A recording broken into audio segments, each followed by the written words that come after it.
Good morning. आजच्या या सेशनमध्ये आपण स्वातंत्र्यप्राप्तीनंतरच्या काळातील भारतातील बँक व्यवसायाची उत्क्रांती याविषयी चर्चा करणार आहोत. 15 ऑगस्ट 1947 रोजी भारताला स्वातंत्र्य प्राप्त झाले. याच कालावधीत भारत व पाकिस्तानमध्ये फाळणी झाली. भारत व पाकिस्तानमध्ये झालेल्या फाळणीचा किंवा विभाजनाचा प्रतिकूल परिणाम भारतीय बँक व्यवसायावर झाला. फाळणीमुळे काही बँका दिवाळखोरीत निघाल्या, तर स्थलांतरणामुळे काही बँकांना तोटा सहन करावा लागला. त्याचप्रमाणे काही बँकांना आपली मोठी संपत्ती पाकिस्तानमध्येच सोडून भारतात स्थलांतरित व्हावे लागले.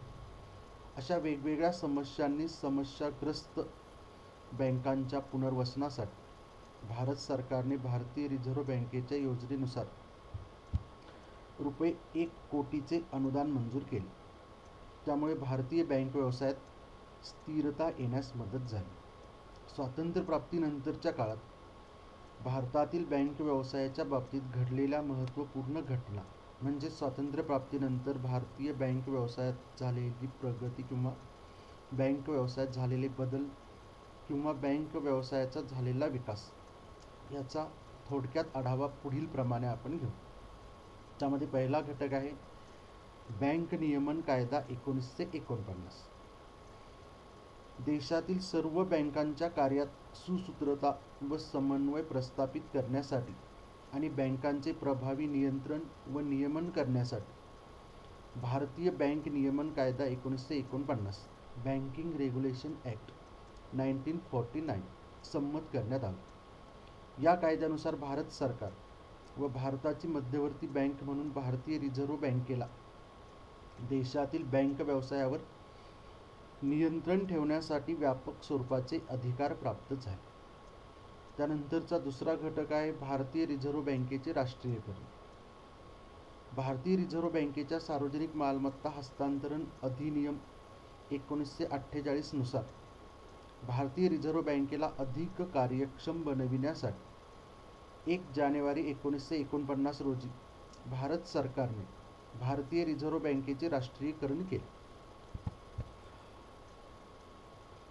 राष्ट्रीयकरणासाठी भारत सरकारने पूर्वीच्या खाजगी भागधारकांचे संपूर्ण भांडवल योग्य मोबदला देऊन परत केले. राष्ट्रीयीकरणामुळे भारतीय रिझर्व्ह बँकेच्या भांडवलाचा संपूर्ण मालकी हक्क भारत सरकारचा झाला. म्हणजेच भारतीय रिझर्व्ह बँकेमध्ये 100% भाग भांडवल हे भारत सरकारचे आहे.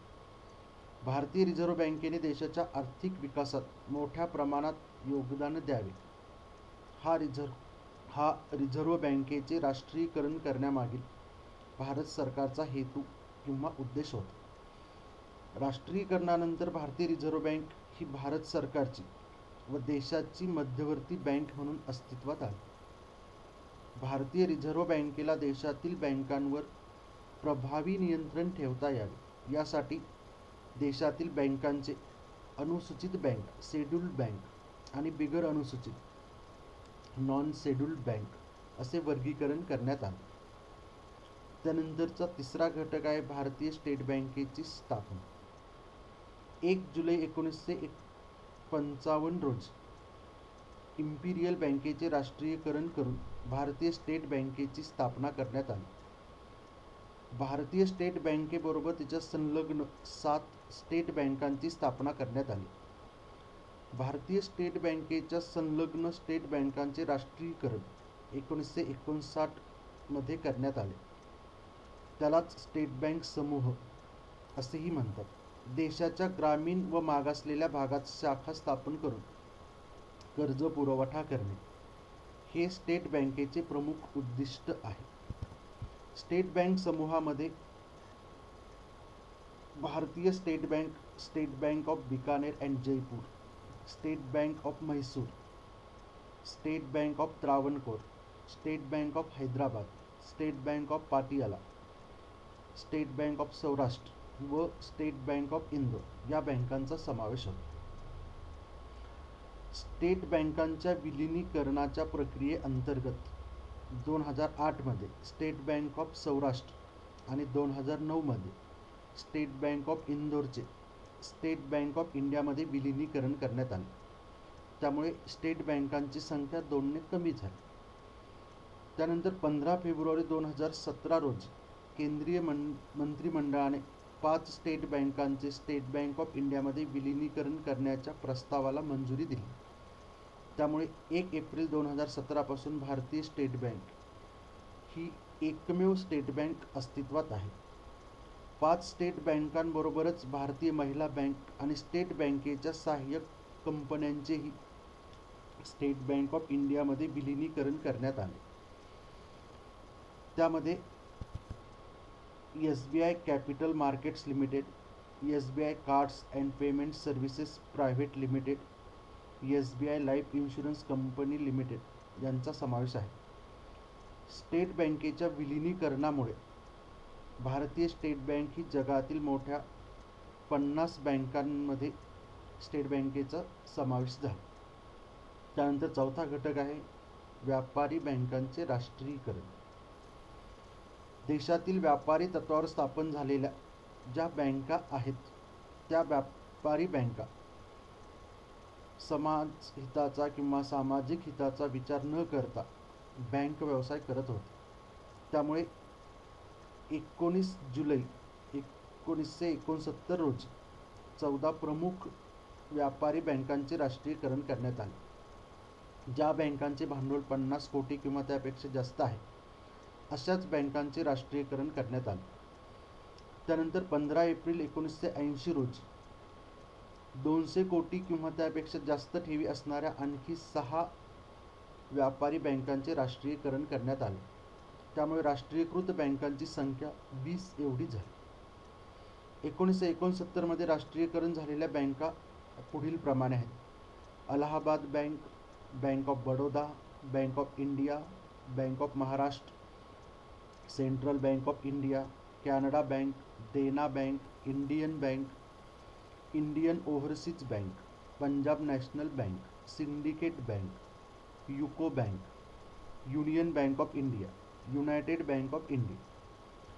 त्यानंतर 1980 मध्ये राष्ट्रीयकरण झालेल्या 6 बँकांमध्ये Punjab and Sindh bank, Vijaya bank, oriental bank of India, corporation bank, Andhra bank, new bank of India या बँकांचा समावेश होतो. 1993 मध्ये न्यू बँक ऑफ इंडियाचे पंजाब नॅशनल बँकेमध्ये विलिनीकरण करण्यात आले. त्यामुळे राष्ट्रीयकृत बँकांची संख्या 20 वरून 19 एवढी झाली. 1 एप्रिल 2019 रोजी देना बँक आणि विजया बँकेचे बँक ऑफ बडोदामध्ये विलिनीकरण करण्यात आले.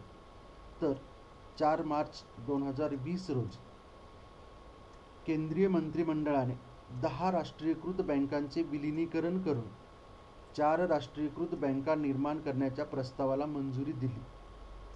त्यानुसार ओरिएंटल बँक ऑफ कॉमर्स व युनायटेड बँकेचे पंजाब नॅशनल बँकेमध्ये, सिंडिकेट बँकेचे कॅनडा बँकेमध्ये, आंध्रा बँक व कॉर्पोरेशन बँकेचे युनियन बँक ऑफ इंडियामध्ये, तर अलाहाबाद बँकेचे इंडियन बँकेमध्ये विलिनीकरण झाले.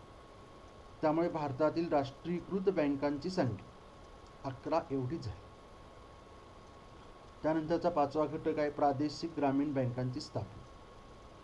भारतीय अर्थव्यवस्था ही कृषीप्रधान अर्थव्यवस्था असून जवळपास 70% लोकसंख्या आजही आपल्या उदरनिर्वाहासाठी शेती व शेतीशी संबंधित व्यवसायावर अवलंबून आहे. त्यामुळे राष्ट्रीयकृत बँकांनी आपल्या एकूण कर्जपुरवठ्यापैकी 40% कर्जपुरवठा शेती व शेतीशी संबंधित व्यवसायाला करावा असे आदेश रिझर्व्ह बँकेमार्फत देण्यात आलेले आहेत. त्यामुळे शेती क्षेत्राला होणाऱ्या कर्जपुरवठ्यात वाढ झालेली आहे. ग्रामीण आर्थिक विकासाला चालना देण्यासाठी भारतीय स्टेट बँक आणि बँक ऑफ महाराष्ट्र यांनी खेडी दत्तक घेऊन विकासाला चालना दिली. 1975 मध्ये श्री शिवरामन समितीच्या शिफारशीनुसार प्रादेशिक ग्रामीण बँकांची स्थापना करण्यास सुरुवात झाली. त्यानुसार 2 ऑक्टोबर 1975 रोजी हरियाणामधील भिवानी, राजस्थानमधील लवन, उत्तर प्रदेशमधील मोरादाबाद व गोरखपूर आणि पश्चिम बंगालमधील मालदा या ठिकाणी सर्वप्रथम प्रादेशिक ग्रामीण बँकांची स्थापना करण्यात आली. त्यानंतरच्या काळात देशात 196 प्रादेशिक ग्रामीण बँका स्थापन झाल्या. अलीकडील काळात प्रादेशिक ग्रामीण बँकांच्या एकत्रीकरण व विलिनीकरणामुळे प्रादेशिक ग्रामीण बँकांची संख्या कमी होऊन आज भारतात 43 प्रादेशिक ग्रामीण बँका कार्यरत आहेत.